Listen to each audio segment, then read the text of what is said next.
Let's go ahead and start with what it is that this guy said just yesterday, I believe, if not the day before, and see if anybody should trust this guy's mental state. And I know what a healthy child is supposed to look like. I'm looking at kids as I walk through the airports today, as I walk down the street, and I see these kids that are just overburdened with mitochondrial challenges, with inflammation. You can tell from their faces, from their body movements, and from their lack of social connection. And I know that that's not how our children are supposed to look. Despite all the turmoil and madness going on around RFK Jr. and his craziness at HHS and the firing of CDC folks, he decided to put his face in front of the camera and say that he's watching children at airports. First of all, bro, calm down. Stop doing that. You're working for Donald Trump, and we already got too many issues around children and cover-ups. But still, he's looking at children in the airports, and right away he can see that they got mitochondrial challenges going on, and that they have this, he knows what a healthy child is supposed to look like, as he tried to take his children or grandchildren, whoever it was, into, a soup of shit around Washington, D.C. in this sludge-filled river that he was swimming in.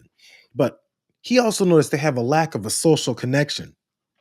I'm going to go back to my first point, bro. It's because you're staring at them in the middle of the airport and they're clutching onto their parents like, that weird old man keeps looking at me, ma.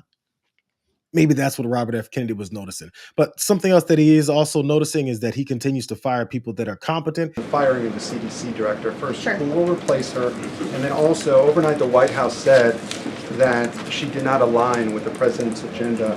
Dr. Menard's attorneys say that she refused to rubber stamp unscientific, reckless directives and fire dedicated health experts.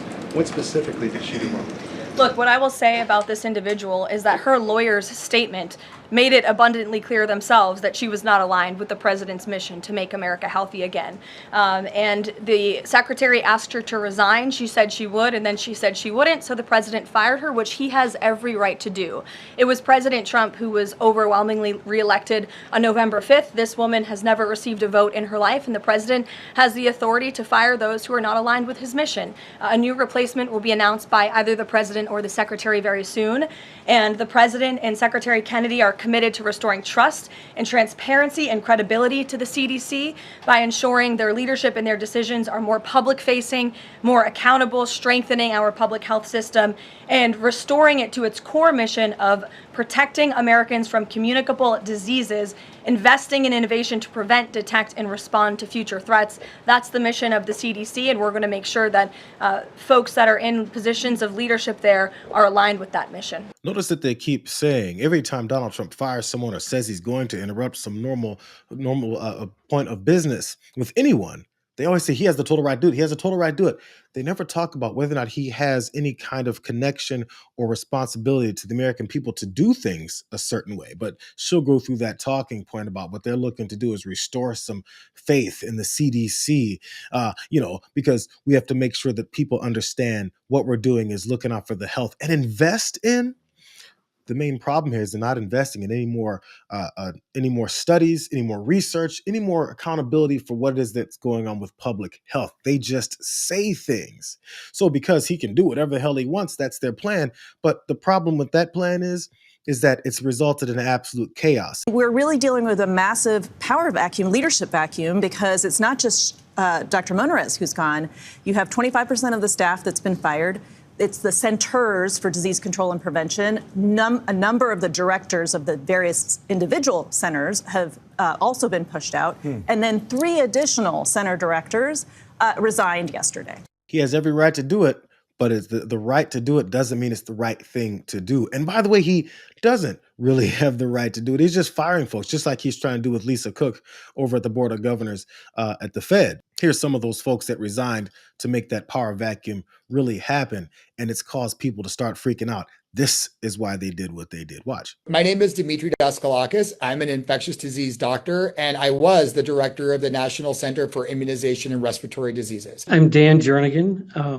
I was, until recently, the director of the National Center for Emerging and Zoonotic Infectious Diseases at CDC. I'm Dr. Harry. I was the chief medical officer who turned in a resignation yesterday. I tendered my resignation because I could not be a part of the weaponization of public health and CDC. we really think that the use of the scientific information as evidence to help the decision-making with vaccines is critical. And if that is not the approach that is being taken, then Americans are not getting what they need from us. I'm a scientist. I think it's okay to question, but you shouldn't know what your recommendation is going to be before you have the data. We should always be questioning, but you shouldn't have a preconceived idea before you have the data. I fear that without scientific leadership, and what I mean by that is the director of CDC, there will be decisions made around vaccines that are based on pre-decided ideas rather than based on presentation of high quality science and discussion. I think there is a scientific process that we need to be following, and there is the ethical responsibility of how we handle. As we saw the day unfold with Susan, realizing that we potentially would not have such a scientific leader anymore, that we would then be sort of in an unfettered situation where undue influence and ideology would drive the science. That is where my line is. The three of us are committed. We love CDC. We didn't want to leave, but we had to. When serious people make serious decisions, these power vacuums then happen and people have to start paying attention. For some reason, every time this MAGA party was talking about how much they hated science and normalcy and ethics, people just thought it's a bunch of fun trolling. Man, I can't believe you guys are following behind Donald Trump and you have Trump derangement syndrome. You can't keep him out of your mind. Well, he's attacking the country. They're making it seem like giving a damn about the country that you're in and the destruction that's coming from this traitor is something that people are not supposed to be upset about. But we'll continue down that road because they want you to stop listening and paying attention. But the problem now is that they brought the attention to the guy that I brought up yesterday, Senator Bill Cassidy, that Republican from Louisiana, who was apparently somewhat that deciding vote that said, I know everything RFK Jr. is doing is crazy and wrong, and I disagree with everything that he's ever said, but I'm going to go ahead and confirm him because I trust what Donald Trump, who you should never trust, and he says to me. But, since this has now become a problem from him, Senator Cassidy finally had to say something, and this is what he said in a statement. He's calling for a vaccine committee meeting to be postponed. They have this upcoming. Because of all these folks that are leaving. He says serious allegations have been made about the meeting agenda, membership, and a lack of scientific process being followed for the now announced September ACIP meeting.